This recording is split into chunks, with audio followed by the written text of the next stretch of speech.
Компактлы заманча егерлеге көчле яңа тракторны урман хуҗалыгында озак еллар эшләүче тракторчы Илдус Шәвәлиевка тапшырганнар. Моңа кадәр ул зур техникада эшләгән, яңасын мактый. Жеңгелерәк инде, нирәк, удобнырак, весне, кичкенәрәк, удобный трактор инде, зурга караганда. Все приспособление по-другому, все удобно. Моның ходовой бит, ана нирәк, балансир белән, а теге балансирсыз, нисез, зур. Слишком зур, а бу менә бәләкәй кичкенә самый удобный трактор. Нурда урманчылыгында соңгы 9-10 елда янгыннар булганы юк. Үз вакытында күрелгән профилактик чараларның нәтиҗәсе бу. Хәзер исә мөмкинлекләр тагын да артачак. Экология милли проекты кысаларында биреләчәк яңа техникалар исәбенә.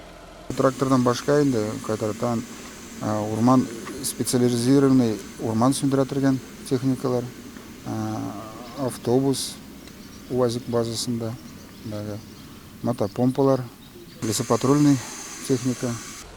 Нурда урманчылыгы базасында алга таба икенче типтагы янгын химик станциясе төзеләчәк. Быел экология милли урманнарны саклау федераль проектының Татарстан Республикасында урманнарны саклау төбәк проекты кысаларында махсус урман хуҗалыгы техникасын һәм җиһазларын сатып алуга 4,5 миллион сум акча тотылачак.